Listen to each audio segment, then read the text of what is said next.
지금 당장 주식을 전부 팔고 현금화하십시오. S&P 500이 반토막 나고 제2의 금융위기가 터질 겁니다. 유튜브를 켜면 매일같이 쏟아지는 공포 마케팅입니다.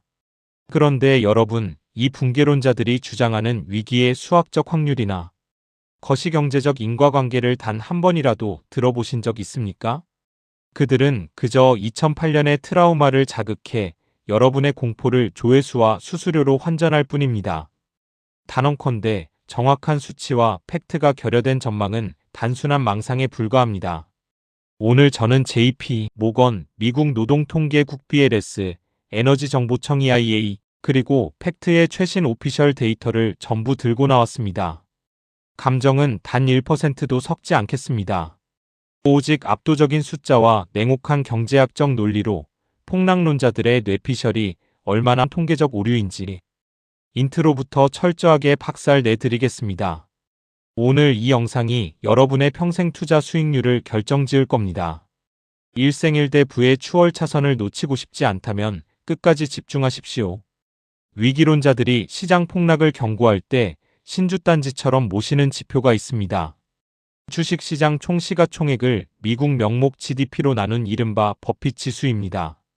이 수치가 190%를 넘었으니 역사적 거품이라고 주장하죠. 하지만 거시경제의 밸류에이션 구조를 아는 애널리스트에게 이 계산식은 분자와 분모가 완전히 어긋난 심각한 통계적 오류입니다. 수학적으로 해체해봅시다. 분모인 미국 명목 GDP는 약 28조 달러로 철저하게 미국 영토 내에서 발생한 부가가치만 측정합니다. 반면 분자인 시가총액은 어떨까요? S&P 500 기업들이 창출하는 전체 매출의 무려 41%는 미국 밖, 즉 유럽과 아시아 등 글로벌 시장에서 발생합니다.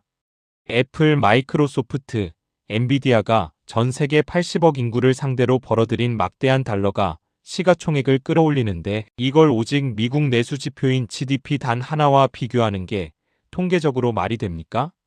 해외 매출 41%라는 거대한 독립 변수를 통제하지 않고 글로벌 다국적 기업을 평가하는 버핏 지수는 이미 밸류에이션 도구로서 수명을 다했습니다. 우리가 진짜 봐야 할 펀더멘털은 지수의 껍데기가 아니라 기업이 통장에 꽂아 넣는 실질 이익 수치입니다. 시장조사기관 팩트셋의 오피셜 전망치에 따르면 올해 S&P 500 기업들의 주당 순이익 EPS 성장률은 무려 15.2%에서 17.4%에 달합니다. 지난 10년 장기 평균인 8.6%를 2배 가까이 상회하는 폭발적 수치입니다. 더 무서운 건 마진율입니다. 매그니피센트 7으로 대표되는 빅테크 기업들이 AI 자본적 지출 CAPEX를 통해 인건비를 줄이고 생산성을 극대화하면서 S&P 500 전체의 순이익률은 역사적 평균인 11.5%를 아득히 뚫고 13.9%라는 역대 최고치를 찍고 있습니다.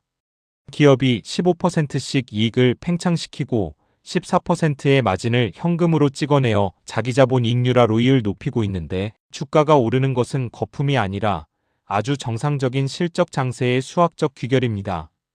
다음은 2008년의 망령을 소환하는 부동산 폭락론입니다.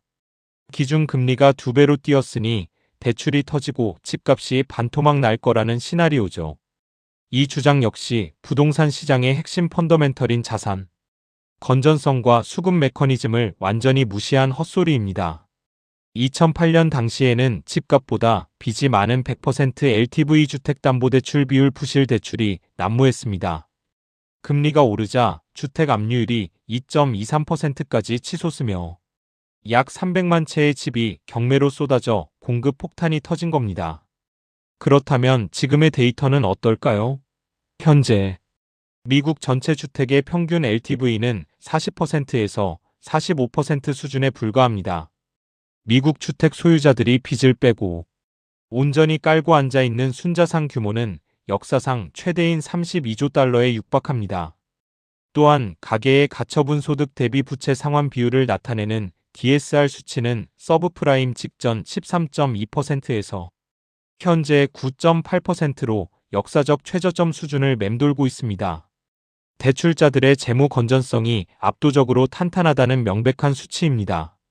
그 결과 현재 미국 주택 압류율은 단 0.26%에 불과합니다. 시장에 헐값으로 던질 급매물 디스트레스트 세일즈 자체가 구조적으로 존재하지 않는다는 뜻입니다. 여기에 공급의 소멸이라는 변수를 더하면 폭락론은 완전히 폐기됩니다. 현재 미국 모기지 보유자의 약 60% 이상이 과거 제로 금리 시절에 4% 이하 고정금리로 대출을 단단히 묶어뒀습니다. 이들이 집을 팔고 이사하려면 6.5%가 넘는 새 대출을 받아야 합니다. 이자 부담이 2배로 뛰는데 누가 집을 팝니까? 이른바 금리 락인 효과 때문에 시중에 기존 주택 매물이 완전히 증발했습니다. 미국 연방주택금융공사의 분석에 따르면 현재 미국 전역에 최소 120만 호에서 최대 200만 호의 주택이 물리적으로 부족합니다. 200만 호가 모자란 극심한 공급 부족 상태에서 0.26%의 최저 압류율을 기록 중인데 집값이 반토막 난다는 건 경제학의 기본인 수요 마이너스 공급 곡선을 정면으로 부정하는 궤변입니다. 위기론자들의 마지막 보루 스태그플레이션을 해부해 보겠습니다. 고용이 붕괴하여 마이너스 성장을 하는데 지정학적 위기로 유가가 폭등해 물가는 치솟는다는 지옥의 시나리오죠. 논리적으로 성립하는지 미국 정부의 오피셜 통계로 교차 검증해 보겠습니다. 고용 엔진이 무너졌다고요? 미국 노동통계국 BLS이 발표한 비농업 부문 신규 고용 NFP 수치는 17만 8천 명이었습니다. 5월가 비관론자들의 예상치였던 6만 명을 무려 3배 가까이 짓밟아버린 압도적 수치입니다. 핵심 노동계층인 25세에서 54세의 경제활동 참가율은 83.5%로 역사상 최고 수준을 굳건히 유지하고 있습니다. 더 중요한 건 연준이 인플레이션의 뇌관으로 가장 두려워하는 시간당 평균 임금 상승률의 EH입니다. 전년 대비 5%를 넘나들던 임금 상승률이 3.5%로 완벽하게 둔화하며 안착했습니다. 일자리는 넘치는데 임금이 물가를 밀어 올리는 임금 마이너스 물가, 악순환의 고리는 수학적으로 끊어졌습니다. 이는 스태그플레이션이 아니라 교과서적인 디스인플레이션적 성장, 즉 완벽한 골디락스 연착륙을 숫자로 증명하는 것입니다. 유가 폭등 시나리오 역시 미국 에너지정보청 EIA의 오피셜 데이터 앞에서 완벽히 붕괴됩니다. 위기론자들은 중동 리스크로 원유가 배럴당 $100를 돌파할 거라 떠들었지만 데이터에 따르면 현재 미국은 하루 1360만 배럴의 셰일 오일을 뿜어내는 세계 1위의 압도적 산유국입니다. 내년에는 1380만 배럴까지 증산이 예고되어 있습니다. 이 막대한 미국의 원유 공급량이 글로벌 시장을 장악하면서 EIA는 브렌트유 평균 가격이 하반기 $70 선을 깨고 내년에는 $64 선까지 오히려 급격히 하향 안정화될 것으로 공식 전망했습니다. 고용은 폭발하고 유가는 $60대로 꺾이는데 대체 어느 수치에서 스태그플레이션이 보인다는 겁니까? 수십 개의 거시경제, 오피셜 데이터를 깡그리 무시한 채 최악의 상황만을 단정 짓는 건 단순한 종말론적 망상입니다. 이처럼 압도적인 숫자로 팩트를 확인했음에도 불구하고 여전히 공포 마케팅에 속아 주식을 몽땅 팔고 현금을 쥐고 폭락을 기다리는 분들이 계십니다. 마켓 타이밍을 재겠다는 건데 이것이 수학적으로 얼마나 치명적인 결과를 초래하는지 데이터를 통해 증명해 드리겠습니다. JP 모건 자산운용이 과거 20년간의 S&P 500일 수익률 데이터를 추적한 소름 돋는 결과가 있습니다. 여러분이 이 20년 동안 주식시장에 자산을 가만히 묻어두었다면 연평균 9.8%의 수익률을 거뒀을 겁니다. 자산을 수배로 불려주는 복리의 마법이죠. 그런데 폭락이 두려워 시장을 들락거리다가 무려 5,000일이 넘는 거래일 중에서 주가가 가장 많이 올랐던 단 10일을 놓치게 되면 어떤 일이 벌어질까요? 여러분의 연평균 수익률은 9.8%에서 5.6%로 거의 반토막이 납니다. 만약 최고의 날 30일을 놓치면 인플레이션 방어조차 못하는 0.8% 수익률로 곤두박질 칩니다. 여기서 가장 충격적인 통계적 진실이 등장합니다. 역사상 주가가 가장 폭발적으로 올랐던 이 최고의 상승일 10일 중 무려 78%가 언제 발생했느냐? 통계적 변동성 군집 현상에 의해 약세장 한가운데이거나 시장이 극도의 공포에 질려 가장 크게 폭락했던 날로부터 불과 14일 이내에 모두 터져나왔습니다. 이것이 논리적으로 무엇을 뜻할까요? 위기론자들의 말을 듣고 폭락장에서 덜컥 주식을 던지고 현금을 쥐는 순간 여러분은 대단히 높은 확률로 2주 뒤에 찾아올 기습적인 비자 급반 등의 날들을 통째로 날려버리게 됩니다. 공포를 피하려다 20년 장기 수익률의 절반을 증발시키는 최악의 기회비용을 지불하는 셈입니다. 현금을 쥐고 안전하다고 자위하는 대가는 화폐 가치 하락을 고스란히 맞으면서 여러분의 노후를 책임질 복리 수익률에 스스로 사약을 붓는 가장 멍청한 역배팅입니다. 이제 10분간의 논리적 해체를 마무리하겠습니다.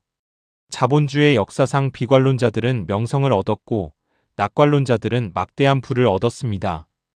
유튜브에 떠도는 자극적인 종말론에는 경제학적 메커니즘도 데이터도 없습니다. 그저 2008년의 공포를 재탕하여 여러분의 심리를 조종하고 수수료를 챙길 뿐입니다. 오늘 우리가 교차 검증한 진짜 숫자들을 기억하십시오. 글로벌 매출을 뺀 엉터리 버핏 지수가 아니라 15.2%라는 역사적 순이익 성장률을 보십시오. 2008년의 억지스러운 망령이 아니라 0.26%에 불과한 주택 압류율과 9.8%의 역대 최저 DSR 그리고 200만 호의 극심한 공급 부족을 보십시오. 스태그플레이션이라는 망상이 아니라 예상치를 3배 뛰어넘은 17만 8천 명의 고용 서프라이즈와 64달러로 하락할 유가의 팩트를 믿으십시오. 투자에서 불확실성은 늘 존재합니다. 하지만 리스크를 수치로 계산하여 감당하는 것과 무당 같은 폭락론을 맹신하여 시장에서 도망치는 것은 완전히 다른 이야기입니다.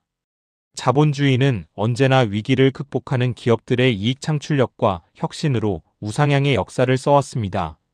흔들림 없는 팩트와 숫자를 나침반 삼아 단기적 공포에 휩쓸리지 않고 시장의 복리 효과를 온전히 누리는 현명한 투자자가 되시길 바랍니다.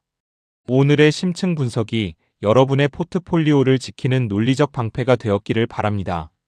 근거 없는 공포 마케팅을 압도적인 논리와 숫자로 찢어버리는 진짜 경제 인사이트를 지향하신다면 지금 바로 구독과 좋아요, 알림 설정 부탁드립니다. 시청자 여러분은 오늘 제시된 데이터 중 어떤 수치가 가장 뼈를 때린다고 생각하십니까? 현금을 쥐고 계십니까? 아니면 자산을 모아가고 계십니까? 여러분의 냉철한 시각을 댓글로 남겨주시기 바랍니다. 지금까지 오직 팩트와 수치로 거시경제의 진실을 증명하는 넥서스 알파랩이었습니다. 감사합니다.